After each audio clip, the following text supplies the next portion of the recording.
máster en estudios americanos y doctor en filosofía por la misma entidad. Ha sido profesor universitario y cuenta con varios publicados, entre ellos La miseria del intervencionismo, La tiranía de la igualdad y La tiranía de la igualdad y la fatal ignorancia, la anorexia cultural de la derecha frente al avance ideológico progresista, que fue finalista en el Sir Anthony Fisher Award, organizado por la Atlas Foundation en Washington, Estados Unidos. En México, su libro más conocido es El engaño populista, escrito en coautoría con la politóloga guatemalteca Gloria Álvarez. Es columnista del diario El Mercurio y del diario El Financiero y colabora regularmente con medios extranjeros. Es conferencista en América Latina, Europa y Estados Unidos. Actualmente es director ejecutivo de la Fundación para el Progreso, director de la Cátedra Friedrich von Hayek de la Universidad Adolfo Ibáñez, investigador del Hoover Institution on War, Revolution and Peace en la Universidad de Stanford. Lo recibimos con un fuerte aplauso, por favor.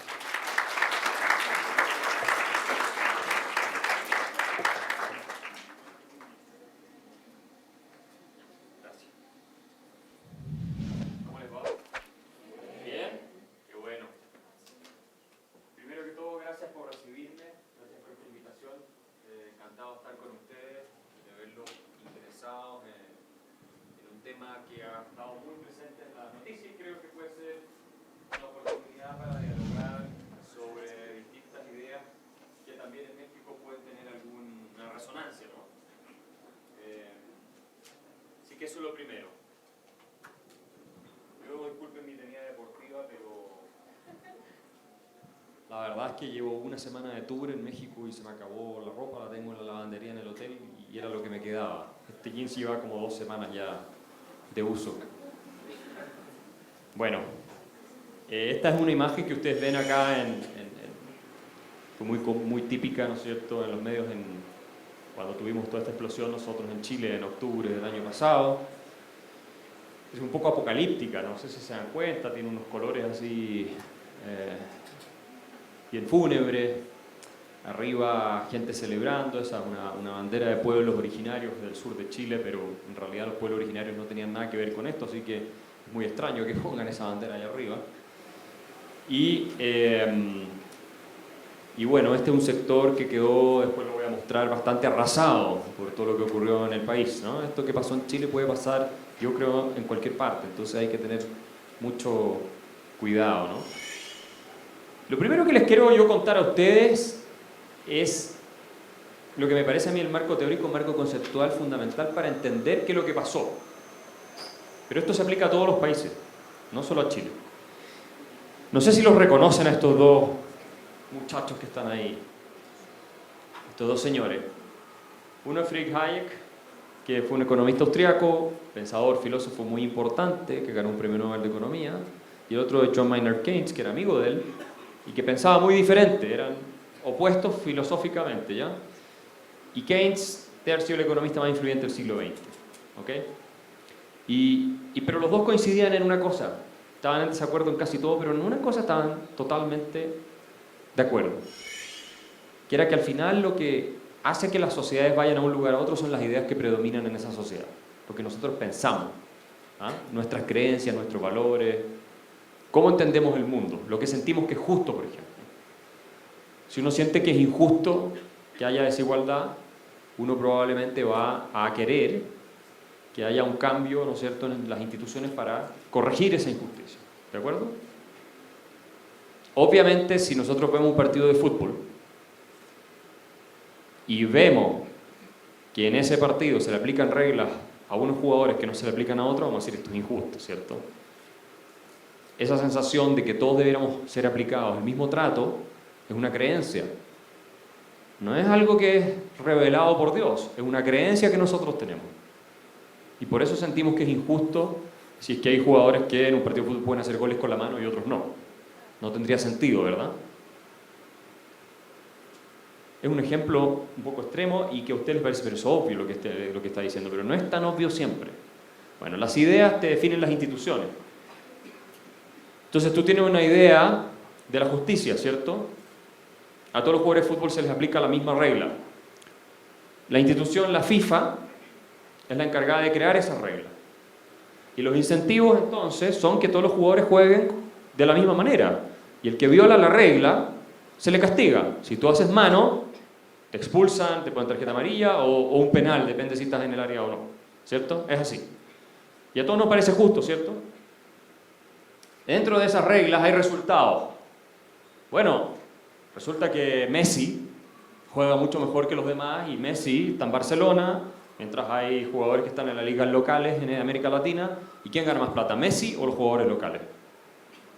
¿Y quién es mejor? ¿Se merece Messi lo que gana o no? ¿Cierto? ¿Se lo merece o no? Si juega mejor el fútbol, quiere decir que es más productivo, se lo merece, ¿cierto? Así como ustedes se merecen mejores notas si estudiaron más, tiene más habilidades, le dedica más tiempo que el que se dedicó a la fiesta y el lunes tiene la prueba y no estudió nada. ¿No? ¿Cierto? ¿O es injusto eso, que tú saques mejor nota si te preparaste? No, no es injusto, ¿verdad?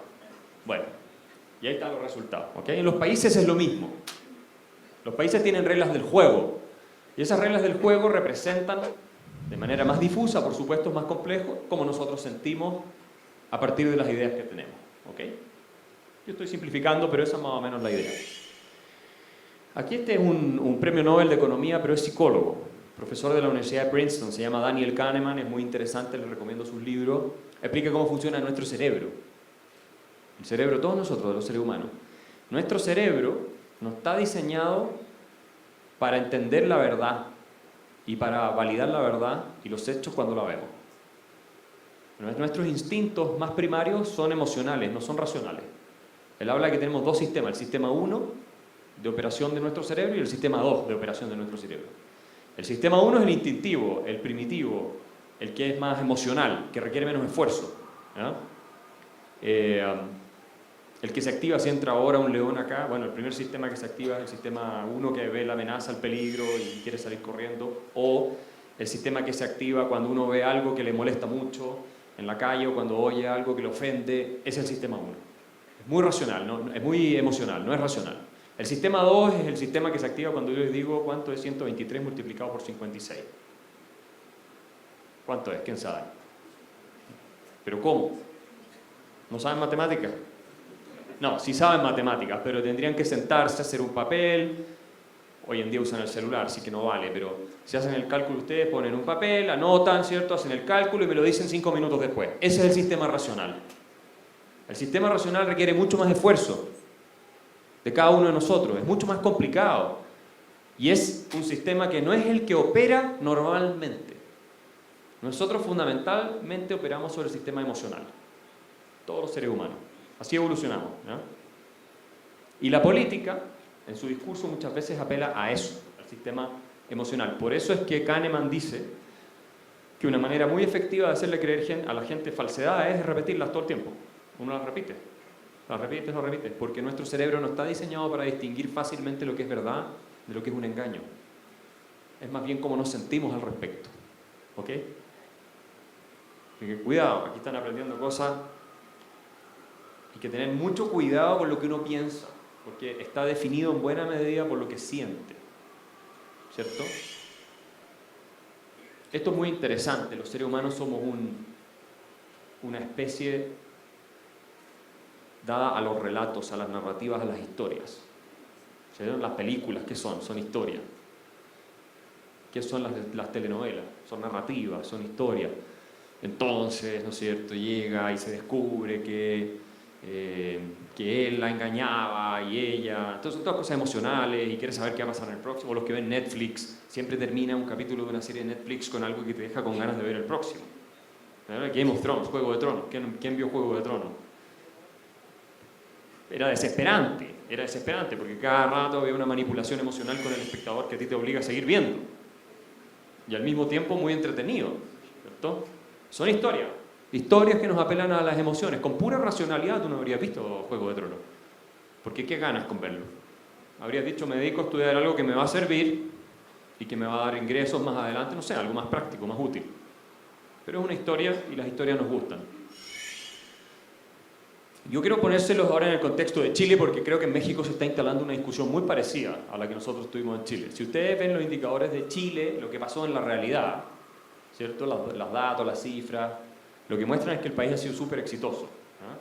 Esto lo que a ustedes les muestra es el 439% es cuánto subió el ingreso del 25% más pobre en Chile desde el año 90 hasta ahora, versus el 208% es cuánto subió el ingreso del 25% más rico. En otras palabras, y estas matemáticas sí es más fácil, el ingreso de los más pobres subió más del doble que el ingreso de los más ricos. ¿Cierto? 200% versus 439%. O sea que con el sistema de economía social de mercado que teníamos nosotros, propiedad privada, libertad económica, los más pobres se beneficiaron el doble que los más ricos. O sea, así se fue cerrando la brecha, ¿cierto? La pobreza, esto es del año 2006, pero desde el año 90 del 50% cayó al 8%. No hay nada peor para un país que tener gente en la pobreza. Eso es muy duro. Que no tengan lo más básico, ¿no es cierto?, para subsistir, para tener una vida con cierto nivel. Eso es muy duro. Bueno, Chile avanzó muchísimo en esa materia. La movilidad social también. Chile es el país con más movilidad social de todos los países de la OCDE, de los países desarrollados. O sea, llegar de ser pobre a ser rico en Chile es más fácil que en Estados Unidos. Ser rico no, pero estar en el 25% mayores ingresos.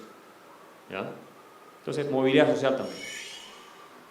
Clase media, ustedes pueden ver ahí, no sé, este será el botón de... Ustedes pueden ver ahí que la clase media del año 90 era un 24%, hoy día es un 57%, o sea, más que se duplicó en Chile. ¿Por qué? Porque claro, cayó la pobreza, subió la gente, ahora clase media, viven todos mejor.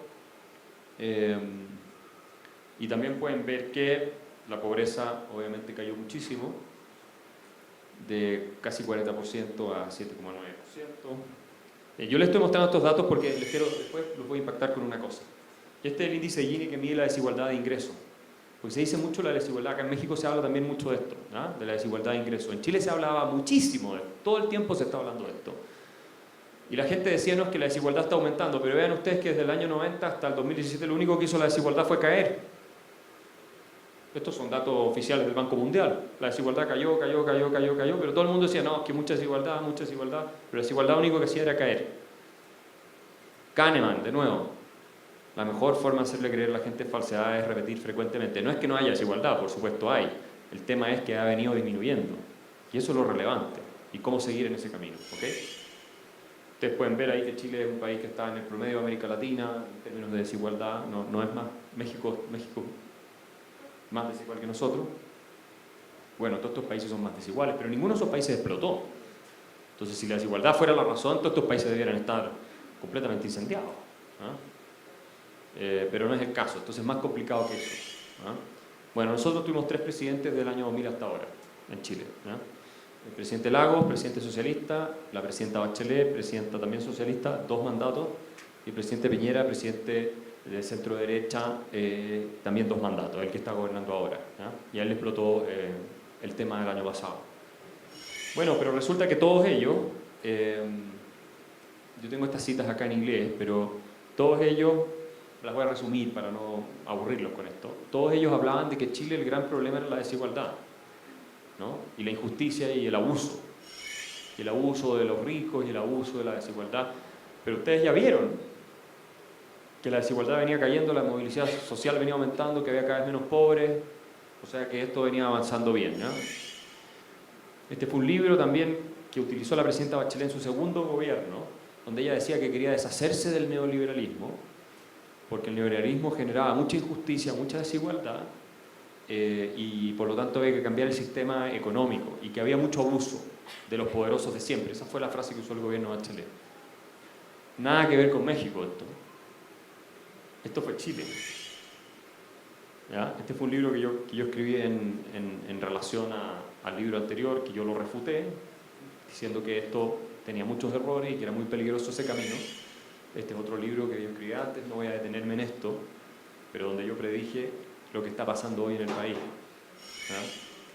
Y esta es la prensa internacional. La prensa internacional también tomó mucho esta discusión de que Chile, la crisis era por un tema de desigualdad. Pero, insisto nuevamente, aquí está la narrativa, el discurso, pero los hechos dicen otra cosa. Entonces, ¿cómo entendemos este divorcio entre la desigualdad real, que va cayendo, y los que dicen no, que la desigualdad está aumentando, o nunca ha sido más grande? La verdad que en Chile nunca hubo menos desigualdad que hoy, históricamente. ¿Okay? Sobre todo si se mide entre generaciones. Digo, la generación de mi abuelo era mucho más desigual que la mía en ingresos. Eso tiene que ver con niveles de acceso a educación superior, Nosotros hoy día en Chile tenemos niveles de acceso a educación superior parecido a Alemania, Francia, cualquiera de esos países. Educación terciaria. ¿Ok? Bueno, estos son más ejemplos de lo que les digo yo, la narrativa internacional. Yo voy a ser breve porque espero que podamos dialogar, no quiero detenerme en cada uno de ellos. Y los chilenos, según las encuestas, lo que piensan ahora es cuál es la principal razón de, ustedes ven acá, una encuesta muy seria que se hizo hace poco tiempo, cuál es la principal razón de lo que ocurrió, de toda esta crisis que hemos vivido. Interesantemente, la gente dice, en su mayoría de los encuestados cree que es la desigualdad de ingresos, no es la mayoría de todos, pero la primera razón que se da es esa, la desigualdad de ingresos, pero ya vimos que la desigualdad de ingresos viene cayendo, que la movilidad social aumentó a niveles récord, incluso tenemos más movilidad social que Francia, tenemos más movilidad social que Alemania, tenemos más movilidad social que Estados Unidos. Eso muestran los datos oficiales de los organismos internacionales. Entonces, ¿por qué la gente cree que el problema es la alta desigualdad de ingresos? ¿Qué piensan ustedes? ¿Por qué no reventó antes, en el 95, cuando la desigualdad era mucho más grande? Si la desigualdad es la causa y antes había más desigualdad, ¿por qué ahora? Cuando hay menos desigualdad que nunca en la historia del país. ¿Por qué? Es raro, ¿no?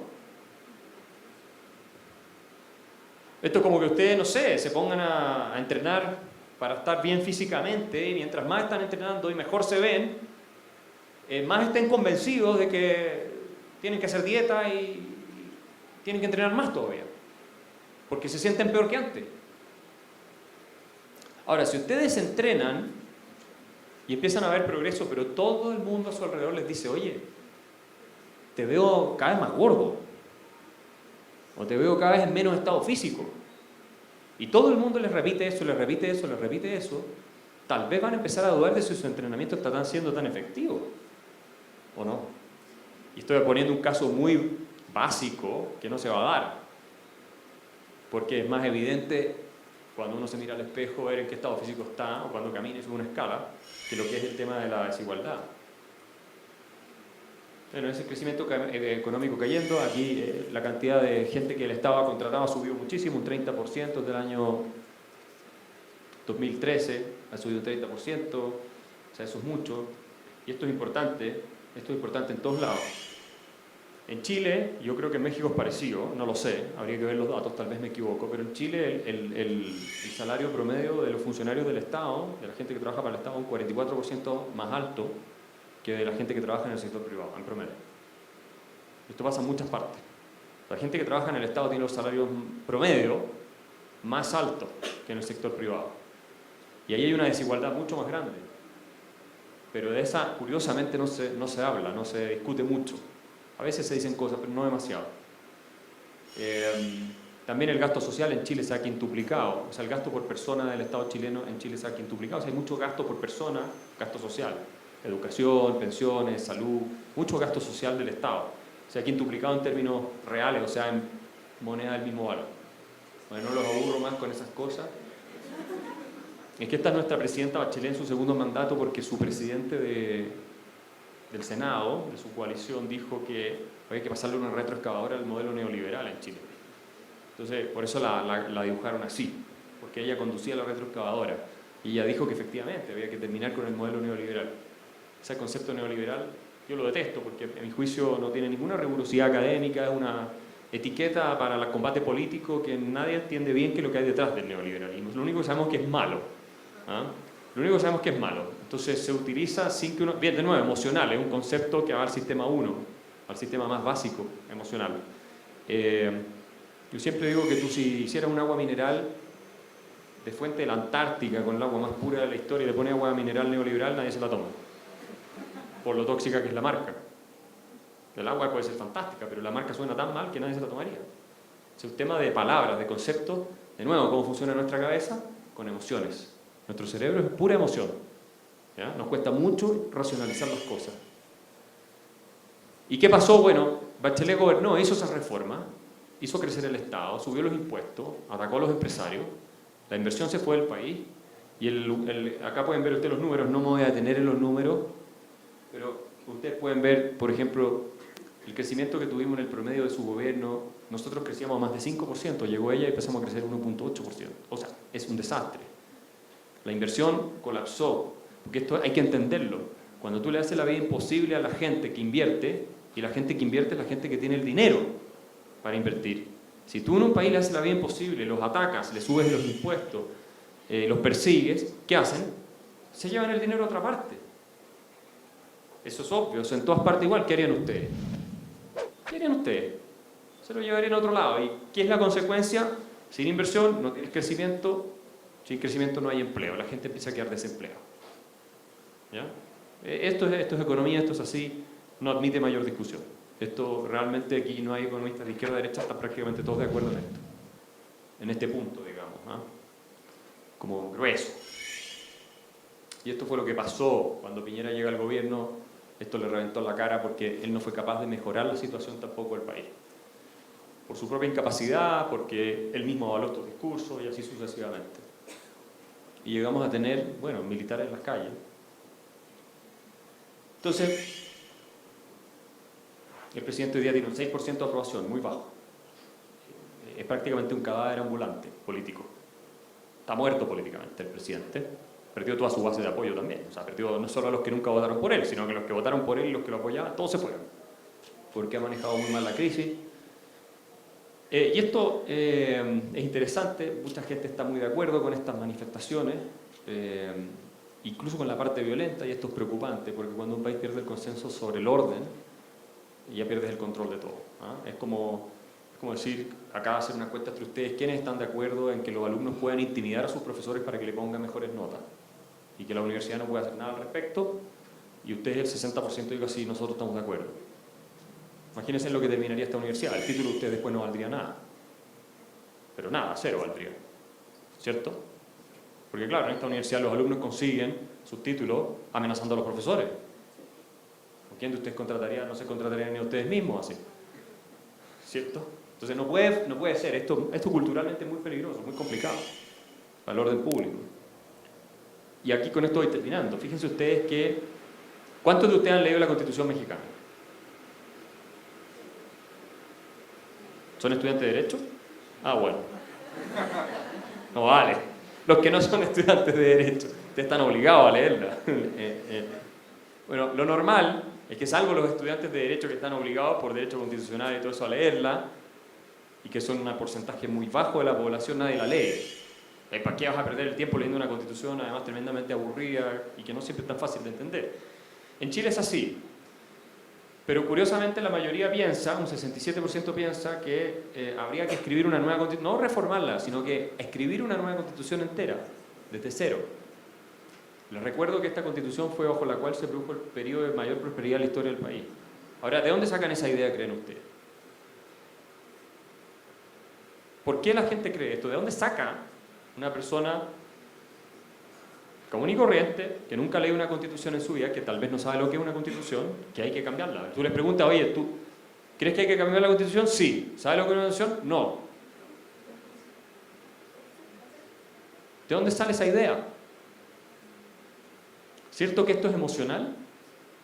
No puede ser racional. Si fuera racional, tú te habrías dado un trabajo tremendo. Imagínense, ninguno de ustedes me pudo contestar la pregunta de multiplicación que le puse. Se habrían tenido que pasar varios minutos calculando, y si lo hubieran hecho solo mental, tal vez más de varios minutos calculando. Imagínense lo complejo que es pensar sobre una nueva constitución para un país completo. Y sin embargo, le pregunta a la gente, no, sí, cambiémosla. ¿Y cuántos son 7 por 32? No, denme un tiempo para pensarlo porque tengo que calcular. Pero cambiar la constitución lo tienen clarísimo. Eso es raro. Pero, ¿saben qué es lo que ha promovido esta idea, esta sensación? Es un discurso que se instaló de una minoría de personas que quiere cambiar la Constitución, que tiene un fin súper específico, ¿cierto? Tiene un objetivo político de concentrar el poder en sus manos, de cambiar el sistema, y de alguna manera lograron instalarlo. Y claro, en contexto de crisis uno quiere salir de ahí y de repente dice, cambiar esta Constitución puede ser la salida. No tengo idea de lo que es la Constitución, pero tal vez una salida. Es un relato emocional. Y es muy peligroso. Los países no avanzan, y los seres humanos tampoco, si dejan que las emociones controlen sus decisiones. ¿Cierto? ¿A ustedes les va bien cuando se dejan llevar por sus pasiones? ¿Cómo les va? Los que tienen pareja, por ejemplo, cuando se dejan llevar por sus emociones, no le ponen un poquito de cabeza. ¿Cómo son las peleas? Veo varias caras así. Bueno, los seres humanos todos entendemos eso a nivel personal, pero a nivel social no es muy distinto. Y aquí termino. La mayoría además cree que una nueva constitución va a resolver los problemas, pero de nuevo tú le preguntas, ¿qué es una constitución? No sé. ¿La quieres cambiar? Sí. ¿Cómo la quieres cambiar? No tengo idea. ¿Va a resolver los problemas si la cambiamos? Sí. ¿Qué racionalidad tiene una cosa así? Es una cosa de percepciones y sensaciones. ¿Ya? No estoy diciendo que cambiándola no se van a arreglar las cosas. Yo creo que no. Ni siquiera estoy hablando sobre eso. Yo creo que claramente no se van a arreglar las cosas. ¿Ustedes saben cuántas constituciones tiene Estados Unidos en su historia? Una, ¿cierto? ¿Saben cuántas constituciones ha tenido Inglaterra en su historia? Ninguna. Inglaterra no tiene constitución escrita. Nueva Zelanda no tiene constitución escrita. La mayoría de los países desarrollados ha tenido una, dos, máximo 3 constituciones. Hay algunos países que se escapan como Francia, España, pero la mayoría ha tenido muy pocas constituciones. Son países antiquísimos que han pasado por crisis enormes, mucho peores que las que hemos pasado nosotros, guerras mundiales, han pasado por crisis, guerras civiles, etc. ¿Saben cuántas constituciones ha tenido Venezuela en su historia? 26. 26. República Dominicana, 32. Ahora, si cambiar constituciones fuera la fórmula para el éxito, República Dominicana debiera ser Suiza. ¿Saben cuántas constituciones ha tenido Suiza desde 1215? 3. Son 800, más de 800 años prácticamente. 3. Alemania ha tenido una sola constitución desde la Segunda Guerra, desde que terminó la guerra hasta ahora, ¿cierto? Y tuvo la reunificación, tuvo la Guerra Fría, tuvo el proyecto europeo, el euro, la crisis, todos han tenido solo una constitución. Imagínense. ¿Quién puede realmente creer en su sano juicio, salvo que la constitución sea una causa de problemas directamente, que puede pasar, pero que cambiando una constitución va a salir adelante? Haití, 24 constituciones en su historia. Entonces no es tan simple, no por cambiar un papel que está con cosas escritas le va a mejorar la vida a la gente, ¿cierto? Tan fácilmente, no es así. Bueno, y con esto termino. Esta era la Plaza Italia en el centro. Este es el centro, una parte central de Santiago, muy, muy lindo. Ustedes pueden ver, estas son flores, pasto. Estos departamentos valían bastante dinero, los arriendos eran caros. No es la zona más cara de Santiago, pero es una zona muy emblemática. Eso es antes de las protestas, y esto es después. Las flores ya no están. O sea, ahí se concentraba la gente que ustedes veían en las noticias, cientos de miles de personas. Todo esto, bueno, quedó bastante desolado, como ustedes pueden ver. La gente se empezó a ver estos edificios, los precios de los departamentos. Esto es clase media, esto no es gente pudiente, pero estos de clase media cayeron mucho, los arriendos cayeron mucho. O sea, aquí, esto solo fue en este sector, pero la foto que está ahí, pero en general el país ha sufrido muchísimo. Hoy día tenemos una recesión económica, tenemos que la gente no quiere invertir en el país, el desempleo está aumentando de manera catastrófica, y la gente más pobre es la que más está sufriendo. Entre otras cosas porque las estaciones de metro que se rompieron en Santiago, que se destruyeron en los ataques, eran las que llevaban a la gente más pobre a sus barrios. Entonces, para volver a los trabajos ahora ya no tienen cómo ir. Y eso supuestamente en nombre de la justicia social. Fue todo al revés. Dañaron a la gente más vulnerable. Entonces, para concluir, hay que tener mucho cuidado con comprar discursos emocionales fáciles, que le echan la culpa a alguien de algo, y si destruimos a ese alguien o le afectamos a ese alguien, entonces todo se va a arreglar. En la historia de América Latina especialmente, ese camino que yo recuerde, todo lo que he leído, nunca ha tenido resultados positivos en el largo plazo. La invitación es hacer una narrativa inclusiva, donde todos somos parte de la solución de los problemas que tenemos. Todos tenemos que trabajar juntos, en unidad. ¿Ok? Y sería bueno que nuestros políticos empezaran a predicar con el ejemplo, de invitar a un diálogo con amistad cívica para sacar adelante los países. Es lo que han hecho las naciones más avanzadas, como Nueva Zelanda, por ejemplo. Se ponen de acuerdo, a lo mismo si eres de derecha, izquierda, se ponen de acuerdo y dicen esto es bueno para el país, lo hacemos. ¿Cómo estaríamos en América Latina si pudiéramos trabajar con ese espíritu de colaboración? Todos juntos. ¿Ya? Con nuestras diferencias, pero entendiéndonos. Y para eso es clave, ¿qué cosa? La racionalidad.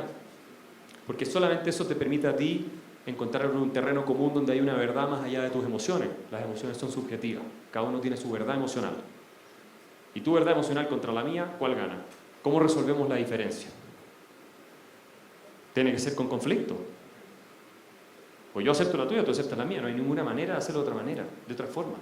O sea, la racionalidad apunta a una verdad que trasciende a tus emociones y nos obliga a pensar y a sentarnos, a estar tranquilos. Y eso es lo que a los seres humanos nos cuesta tanto, especialmente en América Latina, es lo que desesperadamente necesitamos para sacar nuestros países adelante. Gracias. A la querida Universidad La Salle, muchas gracias por su acogida y por la interesante conversación. Espero visitarlos pronto nuevamente y que jamás se olviden del espíritu de la libertad que han cultivado. Con aprecio, Axel Kaiser.